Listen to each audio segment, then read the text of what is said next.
Olá, queridos alunos da Faculdade de Direito de Franca, de volta aqui para mais uma aula da disciplina de Ciência Econômica e Política. Lembrando que nós estamos estudando a unidade 7, a unidade que trata do consumo, né? Na aula passada nós vimos alguns conceitos de inflação e os tipos mais comuns de inflação. E hoje, para dar sequência e terminarmos esse assunto relacionado à inflação, vamos ver algumas das consequências da inflação, todas elas muito danosas à economia, e a inflação e as escolas de economia, ou seja, as teorias econômicas que procuram dar solução aos problemas inflacionários. Iniciando falando das consequências da inflação. É preciso que a gente ressalte que a inflação traz consequências muito danosas a uma economia. A inflação, de uma forma ou de outra, significa que as coisas estão erradas, né? Que a economia do país tem problemas. E ela causa problemas em toda a sociedade. Uma série de consequências, todas elas danosas. Nós vamos enumerar aqui, a título de exemplo, apenas 5 consequências danosas à economia, né? Proporcionada pela inflação, mas seriam inúmeras que a gente poderia citar.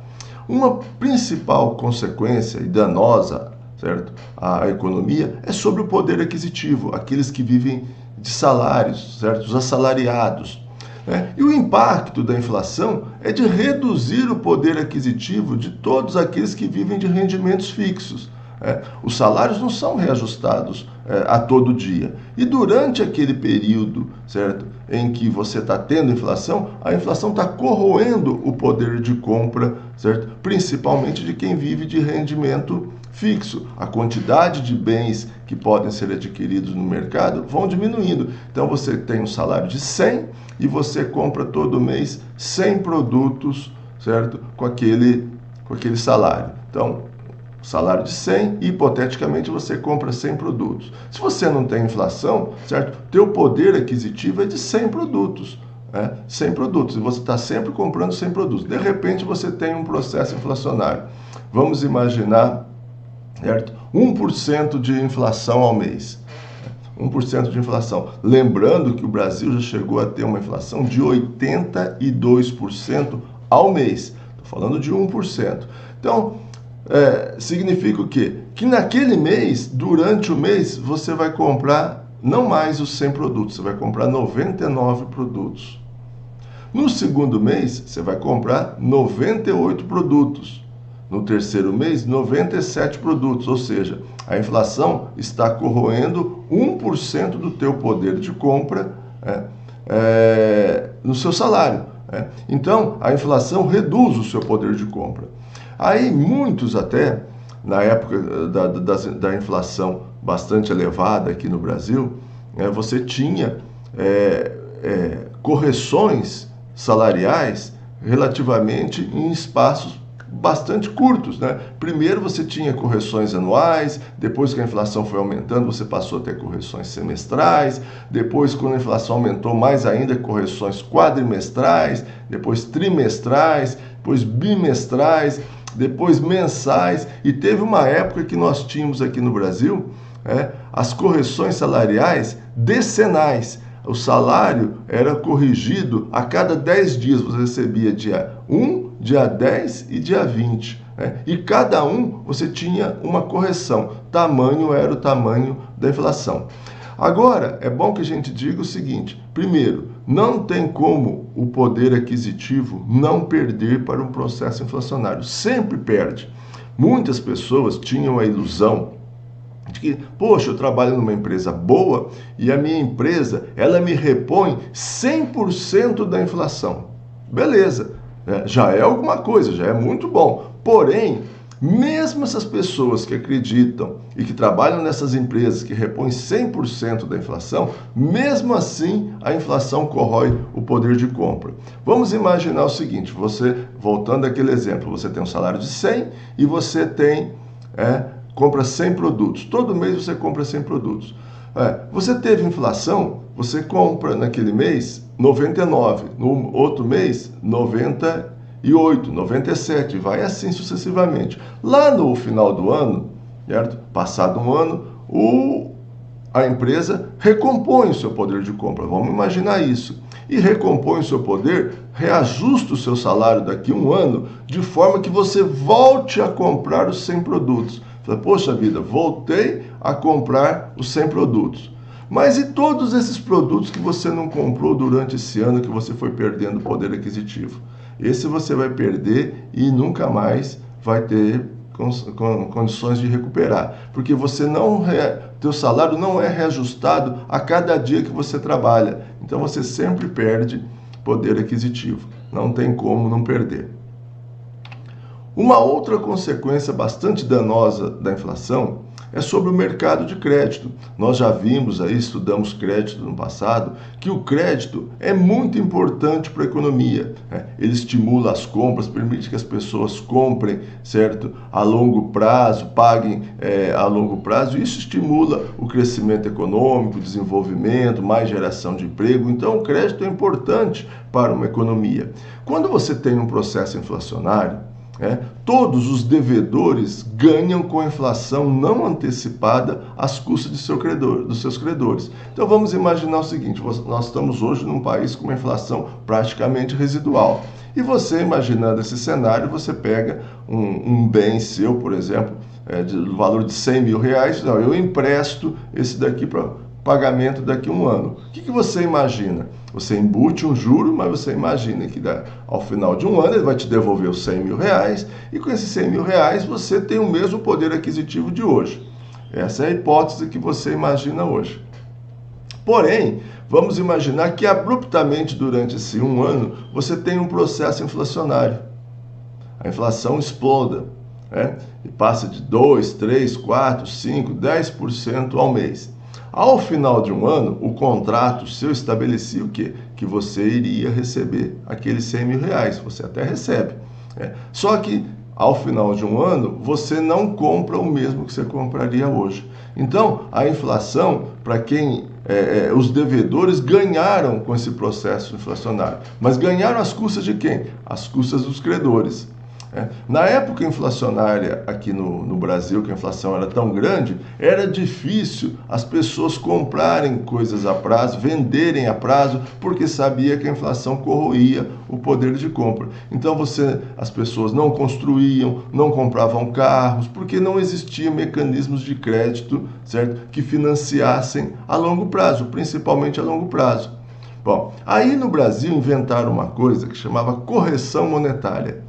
E era legal, era permitido em lei você estabelecer no contrato uma cláusula prevendo que o valor da prestação ela iria sofrer durante o mês uma correção do valor da inflação. Então, eu contratava um empréstimo de 10 parcelas de 10 mil reais, só que a hora que eu ia pagar a primeira parcela não era 10 mil reais, era 10 mil reais mais a inflação daquele mês. Então havia uma correção monetária, era legal, era prevista no contrato, era regulamentada, existia a previsão legal para que ela fosse cobrada, certo? Só que isso também desestimulava as pessoas a tomarem dinheiro a crédito, né? Então todos perdiam com o processo inflacionário, a economia perdia, ninguém comprava a longo prazo, e com isso não gerava emprego, não gerava renda,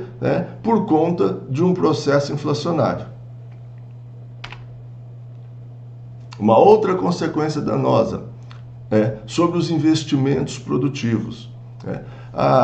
A inflação, ela destrói a previsibilidade financeira das empresas, gera indicações ilusórias de rentabilidade. Então não há investimento, é um investimento de risco. Quando você investe, você imagina que eu só estou investindo porque eu imagino ter um retorno a longo prazo. Então você faz um estudo de quanto vai ser o teu retorno e aí você investe ou deixa de investir.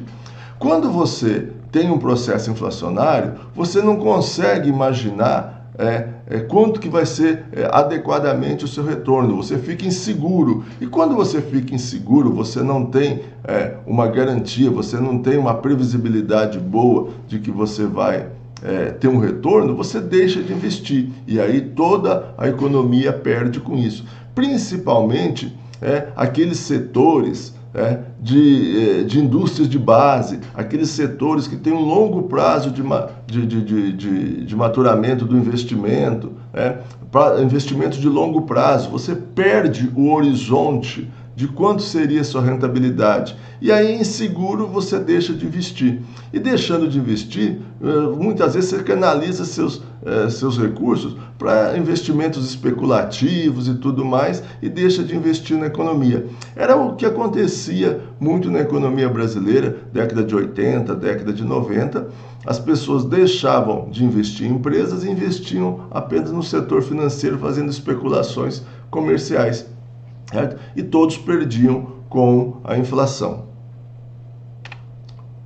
Outro efeito muito pernicioso da inflação é sobre o balanço de pagamentos. Vamos imaginar o seguinte: quando você tem inflação, os preços internos estão subindo, e você tem a possibilidade de importar. Lá fora, nos países desenvolvidos, você não tem inflação. A inflação é puramente residual, é pequena. Ora, se internamente você tem inflação e nos outros países, certo, você não tem inflação, vai chegar um tempo que o produto importado acaba se tornando mais barato do que o produto nacional. E isso, logicamente, iria desequilibrar a balança comercial, iria comprometer também o nosso balanço de pagamentos. Nós já estudamos isso. Por quê? Porque todo mundo iria querer comprar o produto mais barato importado.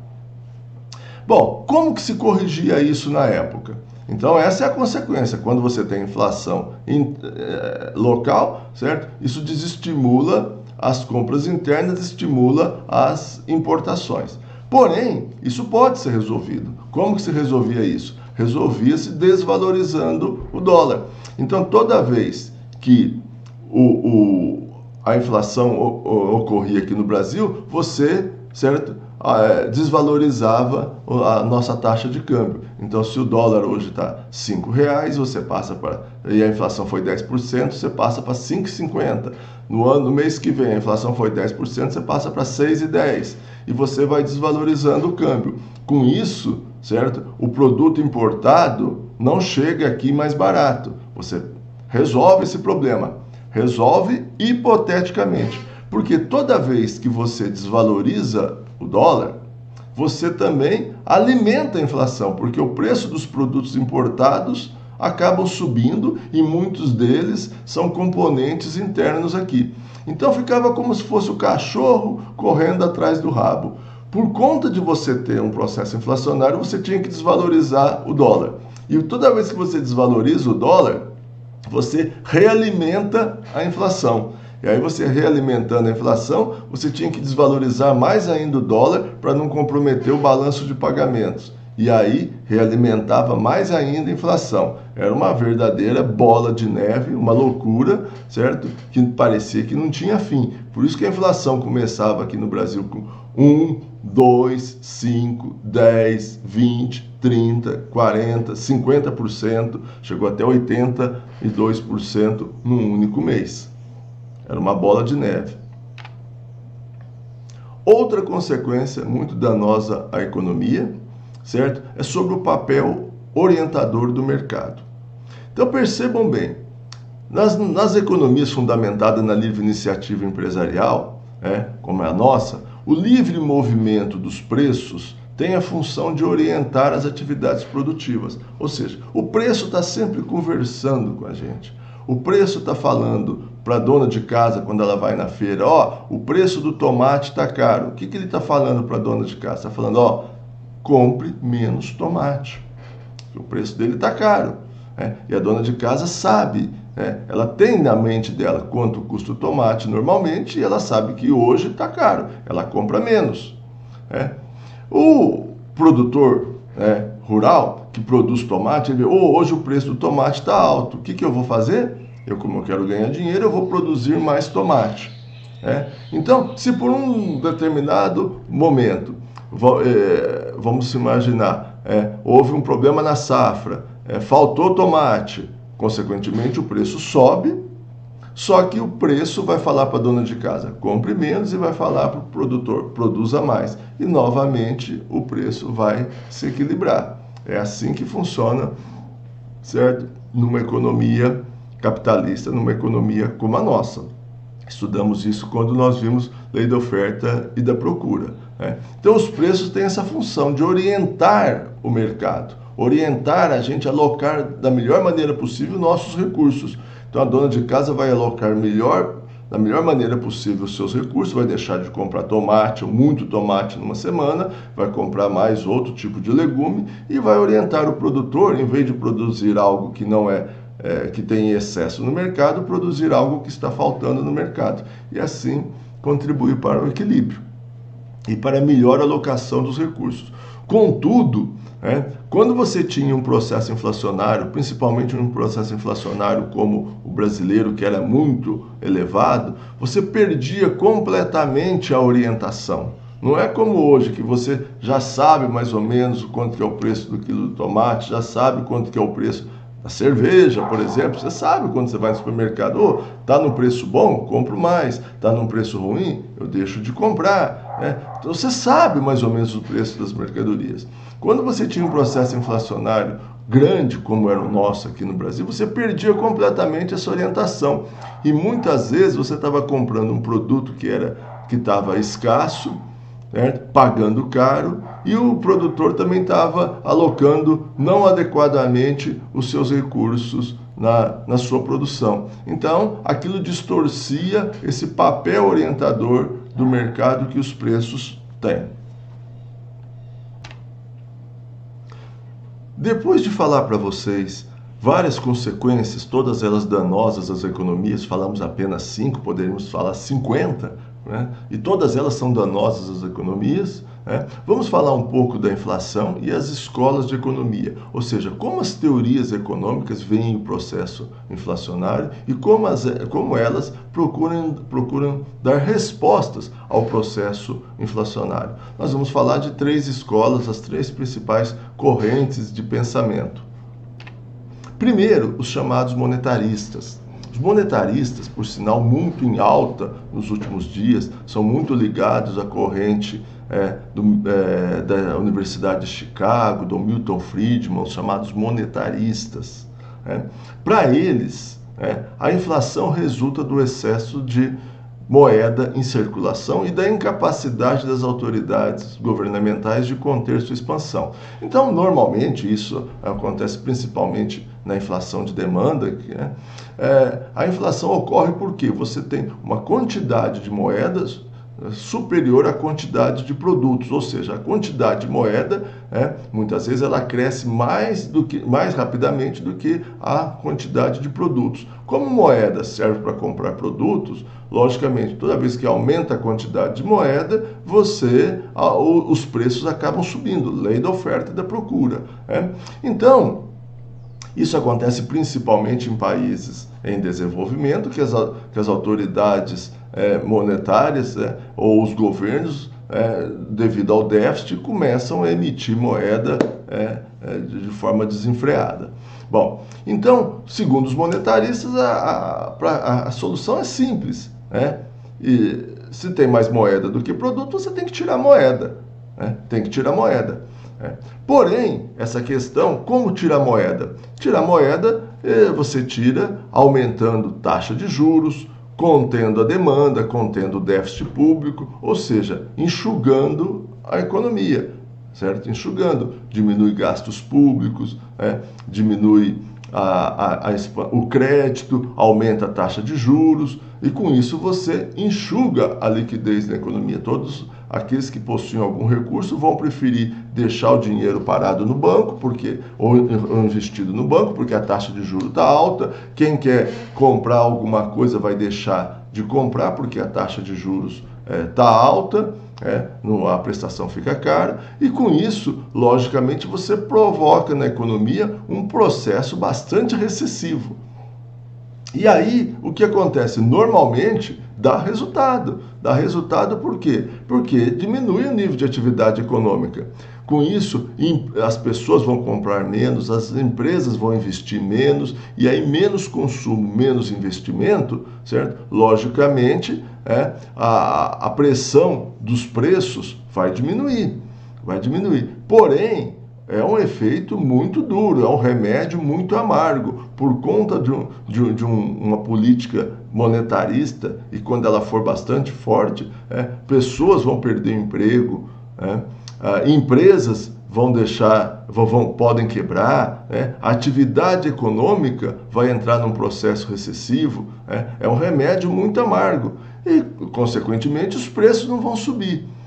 Mas é um remédio bastante amargo. Segundo os monetaristas, certo? Segundo os monetaristas, é um remédio amargo, mas ele é eficaz e ele resolve o processo inflacionário. E o remédio amargo você toma por um período de tempo relativamente pequeno e logo mais você resolve o problema inflacionário e a economia volta a crescer em bases mais sólidas. É isso que pregam os monetaristas.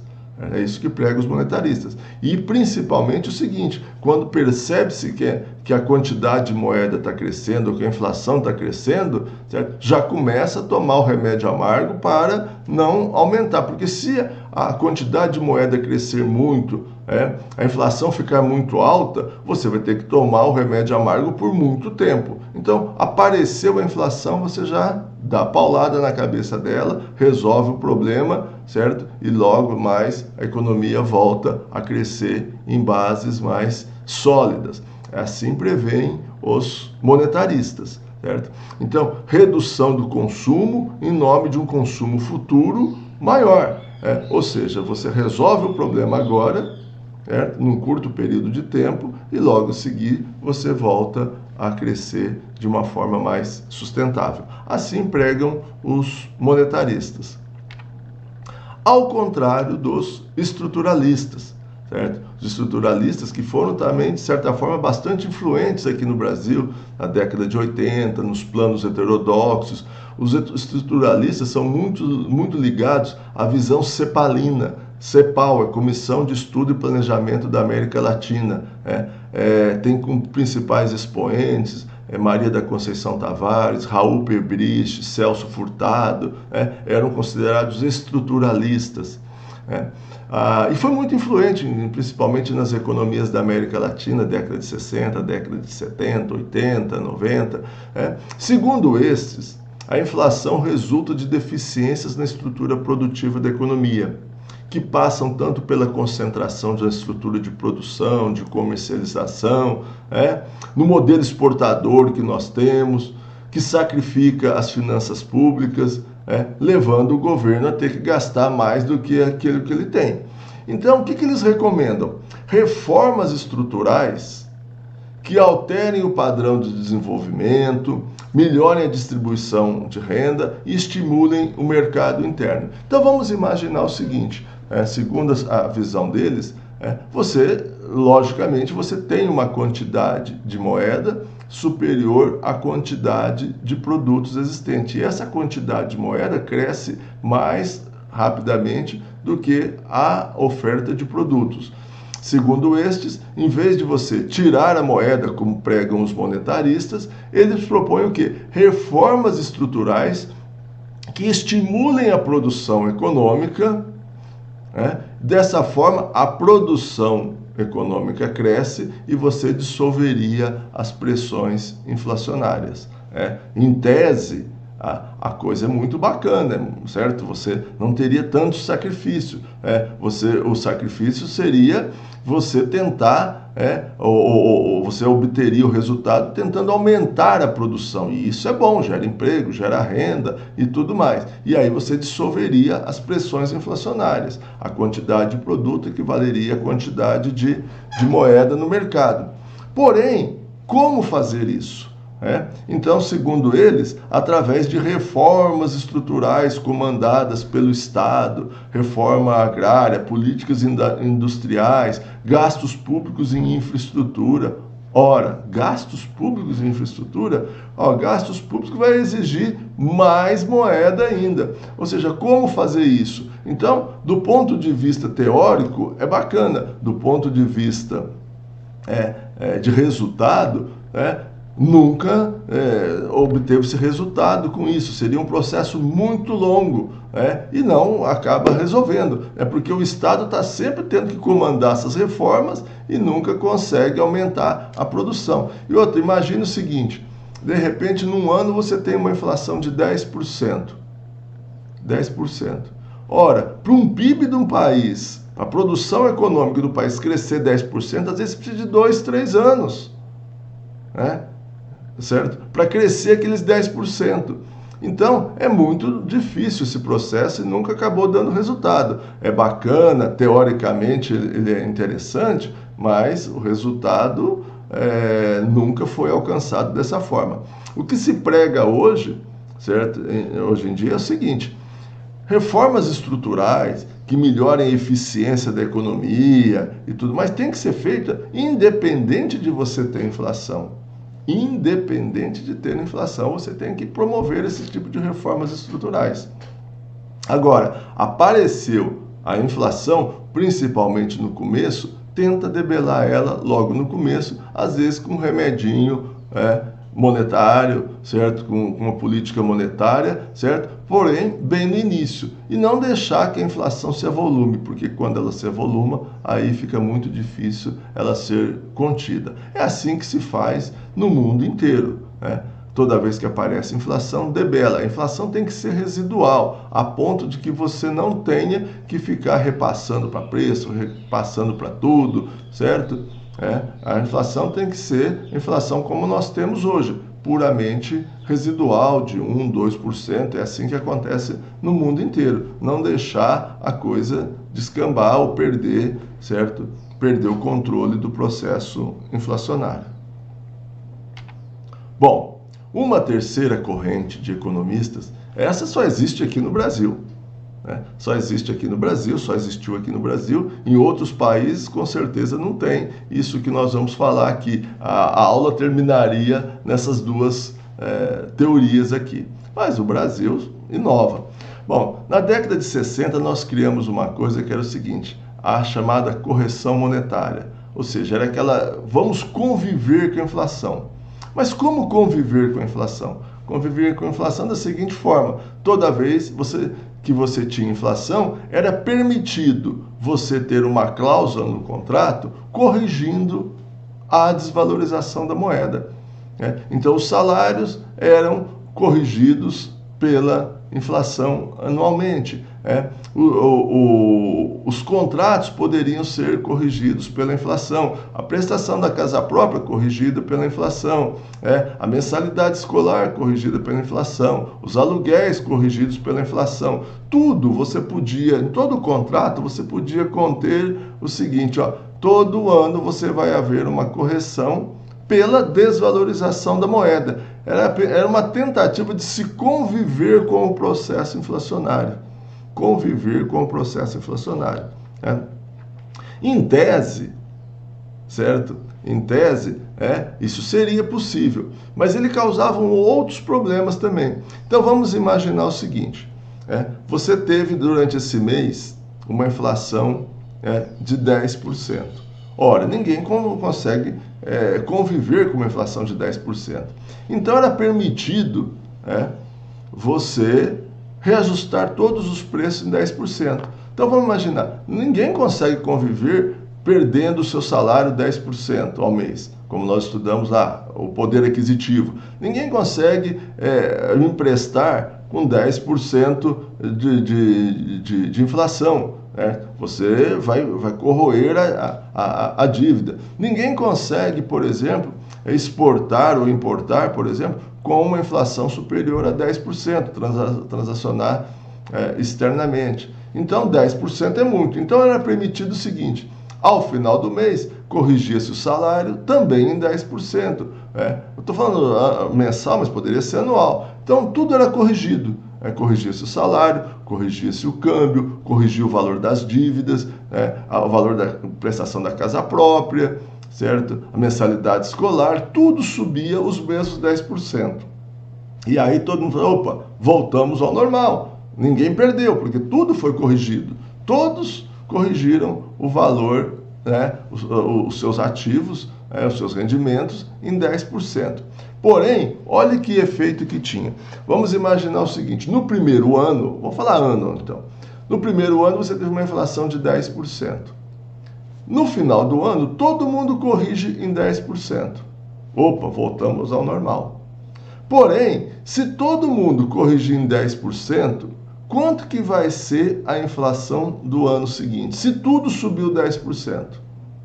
Então a inflação do ano seguinte ia ser, no mínimo, 10%. Então, a inflação permanecia e crescia porque os preços eram sempre indexados, eles eram atrelados à inflação. E como você tinha inflação nova, você tinha o seguinte: no primeiro ano a inflação foi 10%, no segundo ano ele vai ser no mínimo 10%, mas como você tinha inflação nova, você tinha aqueles 10% mais 10% de inflação nova. Então no segundo ano a inflação acabava sendo de 20%. Certo? No terceiro ano, quanto que ia ser a inflação? Se tudo ia ter que corrigir os 20%, ia ser no mínimo 20%, mais a inflação nova ia para 30%. Então, a inflação era quase que uma bola de neve. A inflação ia aumentando em uma progressividade muito alta, porque tudo era corrigido pela inflação. Tudo era corrigido pela inflação passada.